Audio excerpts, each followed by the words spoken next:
Thank you very much for joining us on the Voice of Job Seekers. This is Mark, and welcome to the annual Resume Trends Show. This is the Resume Trends Show for 2020. I'm glad you're able to join us. And if you want to know more about me, the podcast, the blog, what I do, you can go to voiceofjobseekers.com. Be glad to help you out any way I possibly can. You can leave a comment, or you can you can leave a tip if you're a career coach on the speaker pipe button that's there on the right hand side of the Voice of Job Seekers website. Want to introduce to you Ashley Watkins. Now, Ashley is a certified resume writer, job search and interview coach, a former recruiter for 15 years. Also, I won't say that, but I will say that she gets great results because she's assured and she has social proof that she lands more interviews and job offers faster. Thank you very much for joining me, Ashley. Glad to be here. Thank you for having me. Yes. Now, Ashley, I stalked her for about a year and a half. It wasn't stalking. No, it wasn't stalking. But my audience knows that basically pitches I'm not crazy about, because most of them are lousy pitchers, and most of the people who pitch are not assured of themselves. But I like stalking, checking people out, check out the content. Ashley also writes some articles for jobscan.co, as well as a bunch of other stuff that goes on in her life. And you also have another distinguished honor as far as your certification. If I understand correctly, you're a national certified resume writer. And yes, I'm an NCRW. That's with the National Resume Writers Association. There are less than 60 of us in the country. Yes, that's what I understand. And I guess we could start our discussion. You made me think of Marie Zeminoff, who was on my show several years ago. I love Marie. Yeah. And I was fortunate to be on her podcast and radio show. And one of the things that she said, and I think this goes back a few years, and I think it might be something that might be trending more now than ever, and it's the fact that resumes are brief and they're branded now. Absolutely. More than they ever are, correct? Right. When I first started recruiting, it was back in 2002. And resumes were pretty much, you could just take you would use a Microsoft Office, Microsoft Word template, right? That's professional resume. And you go in there and just plug in your information, more than likely just copying and pasting your job description onto the document. Nothing really was personal to you. It was just a list of tasks that you did every day, a list of positions that you've held. It started with an objective. So you talked a lot about what you wanted. So it was more job seeker focused, but it wasn't necessarily, focused on how you could solve a particular problem. So the shift that I started to see was more later in the 2000s, where it started to become, okay, well, what else? Well, so what? So you do all of these things. You've had all of these jobs, but what is it that you were able to accomplish? I want to know, where's the proof of all of this? Because anybody can take something and copy and paste it to a resume and say, this is what I do. But then do you have documented results of that? And so that's what became, because the recruiter is helping to sell you to the hiring manager or the hiring team or whatever. And if we don't have any proof of that, then it's hard to differentiate you from another candidate. So then it becomes, the competition is real now, and especially with the introduction of the applicant tracking system. So you can only apply online, with a lot of companies. So now, how do you stand out when everybody has to do it the same way? So I've seen a definite shift in what's expected now. Now, are you finding it harder to convince people? Well, not harder, but I guess it's hard to convince people that standing out is much more important than having a filled out but copy and pasted resume. Exactly. And I know I see this more often when I'm trying to convince clients to update their LinkedIn profiles. They say, I have one, and I just copy and paste my information into, into my profile. And I'm like, nah, it's good. It's all right. It's a good start. But, Right. you hire somebody because you want to go from just okay to great. You don't want to look like everybody else. So then you create this fantastic profile for them. And then they go and look at somebody else's profile who has not taken this. And look, well, everybody else is doing this. And I'm like, but yeah, but if I'm looking at 5 profiles, what they've only taken the same content from the resume, plopped it over into their LinkedIn profile. There's no amount of branding. I don't know this person whatsoever. Yet here pops up this ray of sunshine who's talking to me, telling a story about their career, how they got to where they are today, what motivates them, what problem they solve, all of these different things. I want to know that person because people hire who they know, like, and trust. I Sure. can't tell that from a copy and paste of a job description that fits anybody that sits in your seat, right? So Sure. what's different about you? So having to convince them, if I'm looking at 5 of those and then the one of you, who's going to get the most attention? That's just like a rack of clothes. If there's all black sweaters, the red one's going to stick out, Yeah. Let's So, let's expand a little bit on the branded part. And I did mhm. this with Jessica last year. Shout out Okay. to Jessica Hernandez. Yeah, I What? like Jessica too. It's one of my faves. Yeah. Yeah. um, Branded. Let's discuss exactly what that Hmm. means and what that communicates on a Yeah. resume, and why that shift needs to be made for employers to help Yeah. see them stand out. Yeah, so one of the top questions that I get when I start talking to clients or job seekers in general about brands is they say, well, I don't have a brand. And I tell everybody, like, regardless of if you specifically do something or, you know it or not, like, you have a brand already. It's just you have to be able to communicate that brand in a way that it appeals to something that somebody else needs. Hmm. So that's where so you have a brand regardless of who you are, but you have to be able to communicate the who you are, what you do, and how you add value. So that is your, basically the nuts and bolts of your brand. And so in that, you have to be able to, one, speak the language of the reader. So keep in mind, who am I writing this document for? What do they need to think about me when they read my resume, or when they just even the top 1/3, because that's the most important part of the resume. Hmm. So you want them to be able to get an idea of what they seek to gain by even having a conversation with you. So you want to give them just enough so they know that, for one, you understand their language, you understand their problem, Hmm. and you have a specific way of going about fixing it that's unique to you, and it's your unique value proposition. That's something that you do so well that you can help impact somebody's bottom line in an impactful way, a very positive way. So, being able to do that in just a couple sentences, it can be pretty hard because people are like, well, everything that I've done is important. But it's like, yeah, it's important to you. But what is that employer saying? And then they think, well, how do I know what the employer wants? Read the posting. A lot of times, everything that you need about that problem, whatever, is right there in the job posting. So again, if it's a receptionist and they say it's a busy dental office that needs a receptionist, Hmm. well, what does a busy dental office look like? You've gone to get your teeth cleaned. Let's hope you go every 6 months to get your teeth cleaned, right? So you've been in, where it's busy. What Right. happens? There's people coming in to check in. The phone is ringing. There's people wanting to make appointments. There's somebody that's in pain because they just had a tooth pulled, or whatever. Hmm. You have to really play, maybe a wrangler, at sometimes where you're gathering all of these things and pulling everybody into places that they need to go. You may be filing things. You're there to organize chaos, right? So if that's your brand, then you may be the chaos organizer. Whatever that means, to you, you have to find something and be able to say it in 1 or 2 sentences so they feel like you get it. Like, I take chaos and I organize it. I will, help with the operations of your office so you can focus on your patients instead of focusing on the phone that's ringing. Yeah. So that's something that a busy dentist would be like, yeah, that's what I need. They don't really, it's not the degrees that they're worried about. That's not, even though that stuff may be important, those are not the first things that they're thinking about. They're thinking about, can you truly solve my problem?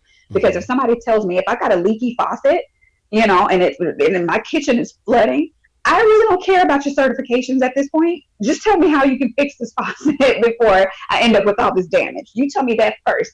Then we can get all into the particulars of the experience and and those things. But I want to know, my immediate question is, can you help me?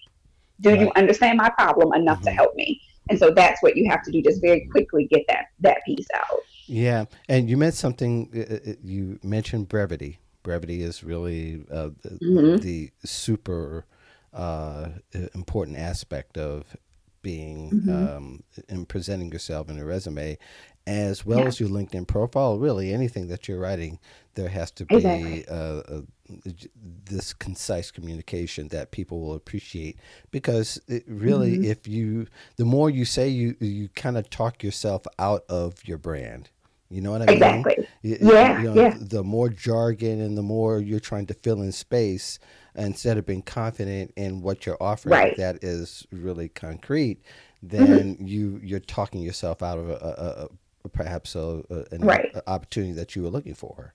I mean, and some people they get a little bogged down when it's time to talk about themselves in a way of achievement because they're so used to being defined by their position itself Hmm. and not thinking about their particular it factor or their secret sauce. Like, what is it that everybody's the go to person for something, no matter how simple you may think it is. And they go, "Oh, I'm just doing my job." Well, that's Hmm. fine, but can anybody else do your job exactly like you? If something happens and you don't show up for work anymore, what's missing? What's the missing, the missing link? Are you the person that, are you the peacemaker? Are you the bridge Hmm. builder? Are you are you the fixer? That's what I was in recruiting. I was the fixer. So I was the person that got the hard to fill positions. I may have worked with the more difficult, hiring managers or different, difficult states. And I Hmm. went in and fixed it. So they had a pipeline of candidates. So they weren't having to sit back and struggle every single time a position, became open. So I was known for that on my team. So when other recruiters struggled, they came to me. I had another girl that was really good with reporting. Hmm. So I went to her every time I needed to get some stats on something really quickly to kind of, to get my proof together. Right. So you're known for something, regardless of how simple it may be. It may be mind blowing to somebody else. So always think about what others think about you versus not necessarily what you think about yourself all the time, because a lot of times we don't give ourselves enough credit. And Hmm. so when you said talking yourself out of of opportunities, they really forget about who am I writing this for? Who is going to read this? What do they need? And I guess especially with the focus being so much on keywords now, a lot of the personality is lost. And you have to remember that they're hiring a person. Like, always remember that first. This is a person that I want to feel like I like, that I trust you enough to send you on to the next level, that I trust that you can do what it is. And then I like you on my team. I feel like you fit. You may be the missing piece of the puzzle. And so you can't remove so much of yourself and then fill in so many keywords, because then it becomes robotic, and that Hmm. that's no good. But then you don't want to be so full of the person that is like, yeah, I like you, but I still don't know that you can do my job. So Right. it has to be that unique blend of enough keywords so that the person knows, all right, yeah, this industry, this job, you know the terminology, but then you're also a person. And I feel like you're what's missing in this, and you fit into it, the culture and everything, it meshes, and it fits. And now I want to move forward and find out some more things, and we can get technical later. But just at first, we're Hmm. looking at that true person. And Yeah. it is possible to get that out in just a couple sentences. Now, somebody may have to come in and help you streamline it and get it more clear and concise. And that's why you would hire a coach. Hmm. And people get it confused too. They think that coaches or writers, that we make up things about people and make them sound all fluffy and pretty. And that's not what we do. I extract information from you and then help you communicate it in an impactful way. Yeah. Yeah. So it's your stuff. And then I tell them, like, point to anything on your resume that's not true. And then we'll remove it. If it's not true, we'll take it off. And they go, no, that's me. And I'm like, okay, but that's what I helped you do. This is your stuff. It isn't my writing. It's my, I guess, organization and, brain power behind that. But that's you. This is all you. Yeah, I used to have a contract with someone that worked for the city. Their company Mm-hmm. um, had resumes for those who had minority businesses, and they had to be certified, and they had to have a resume to go along with it. Mm-hmm. And that was encouraged to do, Yeah. is to make up this narrative, Yeah. and it becomes impossible, especially if somebody doesn't provide much of a narrative to begin with, Right. much less if they have a confusing one. And pretty much you got to stick to one summary statement, one story. You know what I Mm-hmm. mean? Pick who you're going to be today. Yes. You can be a jack of all trades, but let's figure out what are you going to master today, because that Yeah. one thing is what's important, or those two things. maybe what's most important to that employer. So you give them enough, and then the rest could be a bonus conversation. But for right now, to get you in the door, let's focus only on what's important to that employer right now. Yeah, exactly. Especially if they have a job description that only talks about one thing, Exactly. you need to concentrate on how to fulfill those needs, and not Mm-hmm. particularly talk about because you want to make an impression. And I Exactly. think people get caught Yeah. in that matrix. But one of the Yeah. age old articles, or well, not age old articles, it is an article, but argument is, can I use I in a resume? Mm-hmm. Yeah. Now, I'm a proponent of that because one of my mentors strongly, and I couldn't argue with her about it. She had results to, for many years to prove that, Mm-hmm. I connects you to the employer. Not too many eyes, Right. Right. but what is your take on that? Because about every month I see an argument, whether you should use I, you shouldn't use I. The first Yeah. person, singular I is what we're Right. talking Right. about. Well, see, the resume itself, the I is already understood. So you can start any sentence off on the resume with I. Mm-hmm. You should be able to do that if you're talking about yourself. So, if the beginning was I designed, I don't know, design software to fix a problem for XYZ client, right? Mm-hmm. If you put I there, it's already there. So it's understood. So it's not necessary to have it all throughout, but Right. to add a little bit more of the human element to it. Mm-hmm. Um, I think it's okay, especially if you're going to use direct quotes of something that you're going to say about yourself, and if it's in that branding piece. But when you Mm-hmm. get to the position, I think you really just have to know your audience first and foremost. Like, is this going to be something that's accepted? And how will this be received by the person that will get my resume? So you can kind of go to the company's website and Mm-hmm. see how personal they are, how interactive they are, how I guess disruptive they may be Right. too in Mm-hmm. their industry, and then you can make decisions on whether or not how far can I push this creativity thing. Right. So a lot of times you can see that. You can look at the postings sometimes too. I've seen some amazing postings. I think one of the companies that I like to follow, it's Kinetics on Mm-hmm. um Really? on LinkedIn. Yes, Okay. they have the most amazing job postings to me, because it sounds like I picked up the phone and asked somebody hey, what jobs do you have today? And it reads like I'm having a conversation with somebody, versus it's very robotic and kind of job description, corporate tone of a regular job description. So the postings I love. Um, Mm-hmm. but I think seeing their postings would make me more open to then using more graphics, using more colorful language, or whatever, to describe who I was, just because their posting did the same thing. So you can mirror the language of the employer, and then that helps more of a cultural fit too, if you're able to do that. But it's about the right recipe for it, because It, sometimes you can go I too like that. far overboard. Some people hate using, I on LinkedIn profiles. I think it's okay here and there I do. that, I did, just as long as you don't Yeah. start every single sentence, every single paragraph Mm-hmm. with I think it's completely okay.